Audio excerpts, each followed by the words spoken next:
How's it going, everybody? Welcome to the Third Space Arcade. Hopefully your days are going well. If not, then maybe you should, leave your house and go to a third space. Probably a good idea. Google what that is. I don't want to explain it right now. But today, actually, we're talking about something that I used to care a lot more about, and I don't think I care as much about now as I used to, and I think that's also part of the conversation that's kind of interesting to me. We're talking about what makes a good video game, but specifically the criterion that we've used decade to decade, because it has changed a lot. Joining me today are Fiora the Tank Girl and Portable Orange. Fiora, do you want to introduce yourself? Hi, I'm Fiora. I blow things up and play a lot of RPGs, and I met Cirrus in their comment section. That's better than than how me and Portable Orange met. I was gonna say, yeah. I did a response video to him.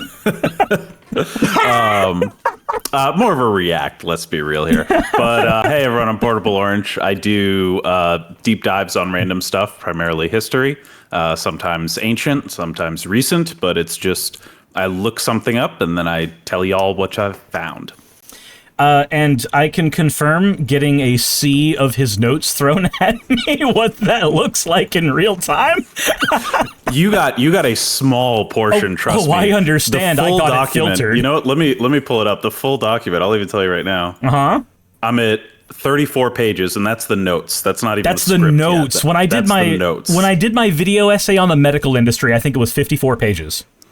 Yeah. And your notes are sitting at 2/3 of my whole essay. Most of my scripts are 60 to 80. That's around what my scripts come out to usually. Yeah. I mean, that makes sense. Your videos are usually about an hour or two long. And that's those numbers work. Yeah. I suddenly feel very small because entire chapters of my novels are like 40 pages, and those are double spaced. I mean, a chapter, though, is different, because, it depending on what you're doing, because, a chapter in the Bible is, 2 paragraphs, but a chapter in, a novella can be 20 pages. A chapter is an arbitrary amount. It's fine. Yeah. It's whatever you need it to be. But actually, the person who suggested this topic wasn't able to make it today. Crimes New Roman. They were actually in episode 2. So sorry about that, but I do have enough passion for this particular thing. I think I can still probably head it okay, because I did do my capstone project in school on the histories of video games. So this is one of those things that is near and dear to my heart. When I was growing up, and we're all in very, very similar age ranges within at least a hag year of each other, and okay, what is a hag year? 5 years. Yeah. Okay, fair. But we're within 5 years of each other for a week. For now. Briefly, yeah. It'll change. We all age. We all die. It's fine.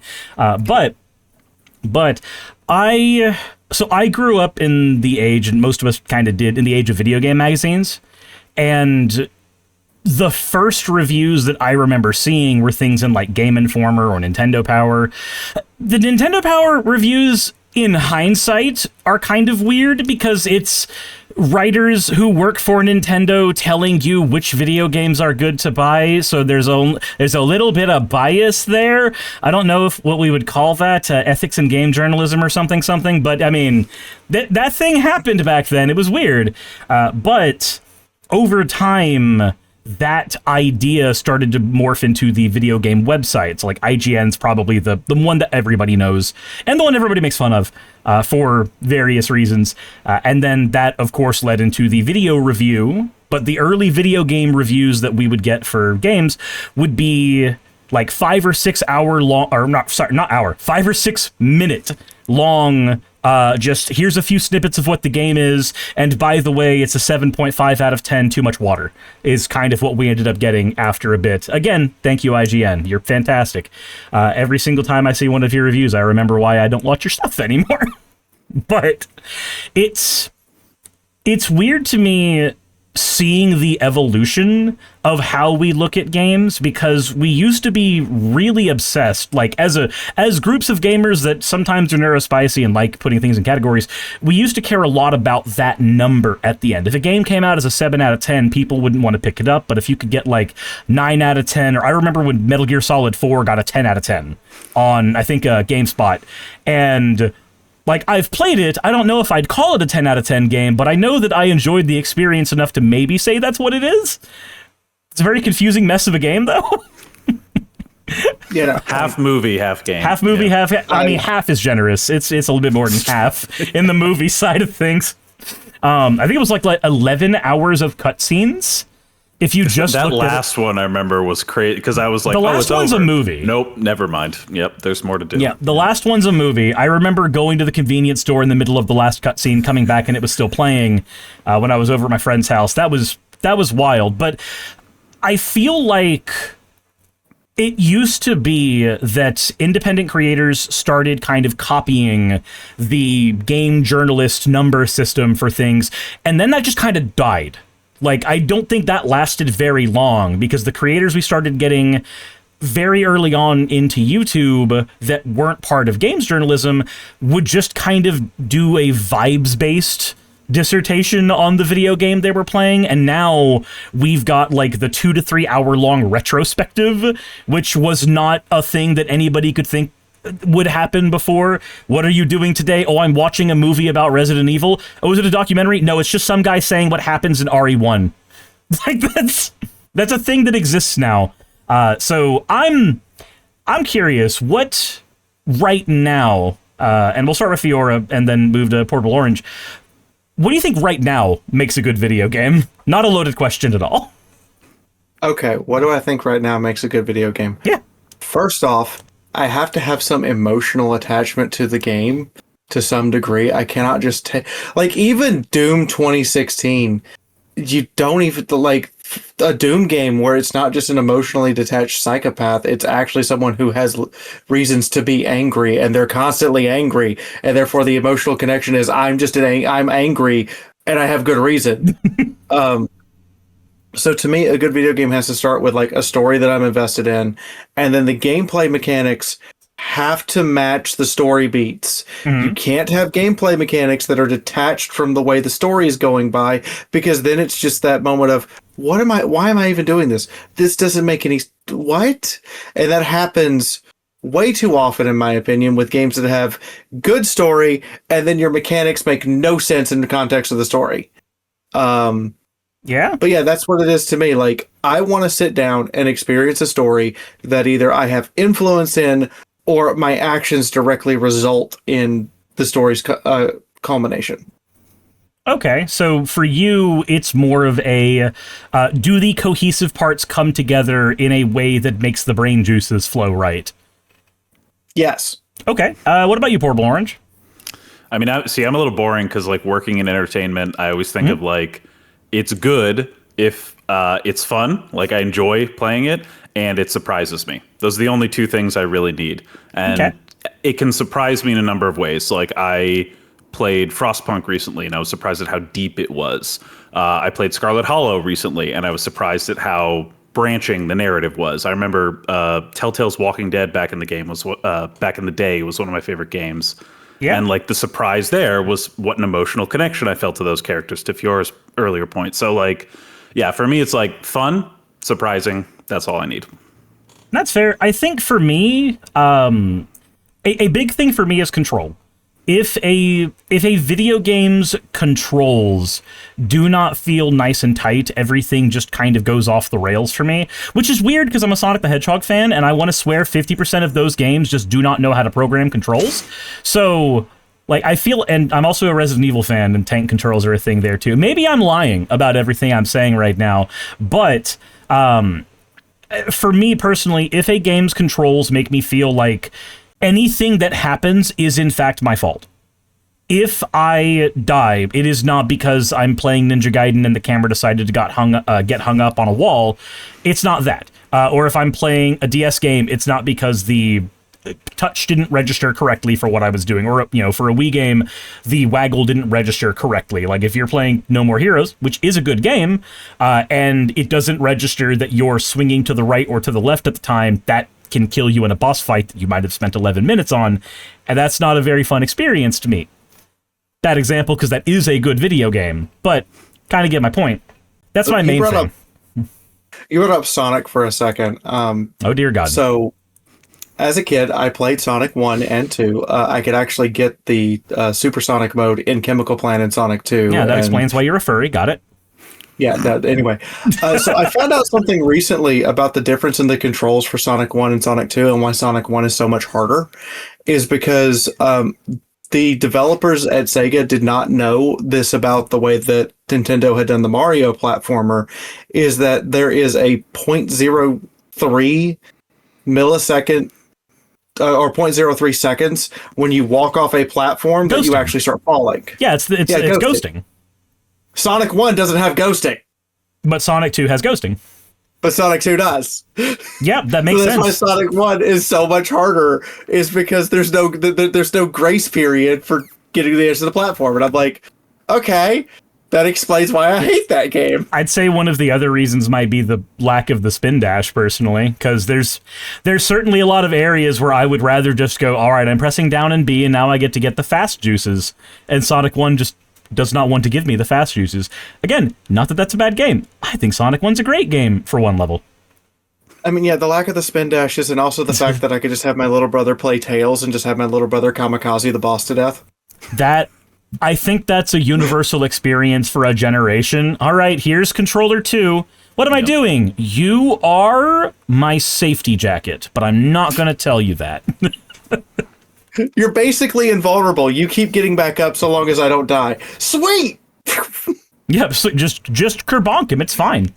So yeah, I know that there's a weird thing where controls are concerned, though, where certain games will feel like they have obtuse controls, but enough people can get a hang of it that things are fine. Think early Monster Hunter is probably a good example of that. Early Monster Hunter has no lock-on.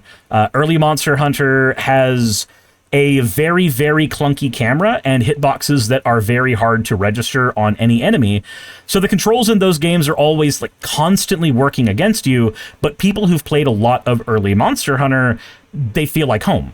Same thing with early Resident Evil. People who've played a lot of early Resident Evil will just swear by the tank controls and go, no, when I press forward and the camera changes, my brain doesn't have to rewire itself for a quarter second, so it's good. But then there's other people who just will not be able to handle those controls whatsoever and just get turned off from them. So again, maybe I'm lying about the entire control thing. Who knows? It could just be that I've played games enough, whether or not I wanted to, that I adjusted myself to the controls, whether or not they were bad.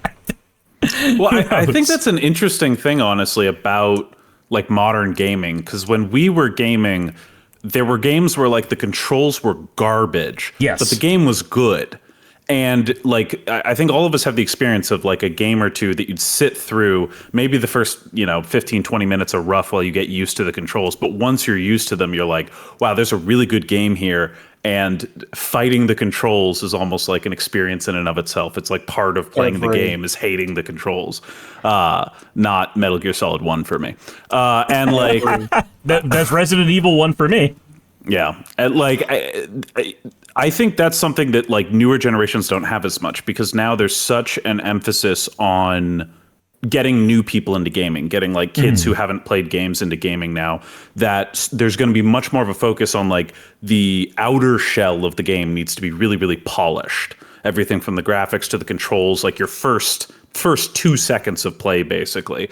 And then I feel like in a weird way, less is put on the later stuff. And I think that's why you see people from our generation gravitate towards experiences like Undertale or things like this, where maybe it's like a non-traditional kind of way of playing a game. It's like a weird RPG where if you're doing the violent thing, you have to click X on the football field at the right point. But like there's something deeper within there that we're comfortable digging through that to get there because we're so used to that kind of experience. And I've noticed this a lot where like younger kids, they will just straight up be like, that game looks bad. It has bad graphics. Whereas I had the experience of not playing Baldur's Gate 3 for like a year because I thought the graphics were too good. So the game was probably bad. So yeah, this is an interesting. Where you got the AAA-itis basically. Yeah, exactly. I think there's to be fair, I think there's a lot of that. When I say AAA-itis, for anybody who's listening who might not know what I'm meaning with that phrase, there was a time, I want to say during the 7th generation of video game consoles, where the idea of the AAA game kind of cemented itself into modern parlance. This is where your Gears of War, your Call of Duties, your Skyrims, Fallout, like these are your AAA games for that generation. These are the things that have all of the money, all of the marketing, like everything put into them, so they are as guaranteed to succeed as they possibly can be. As opposed to, say, damn near everything Nintendo's ever put out since the N64, which are kind of the antithesis of that. But a problem that kind of crept up in the 7th generation for me was we started seeing ideas that once they were executed once, they got copied a bunch. So like Resident Evil 4. Resident Evil 4 comes out, over the shoulder of the camera, is revolutionary.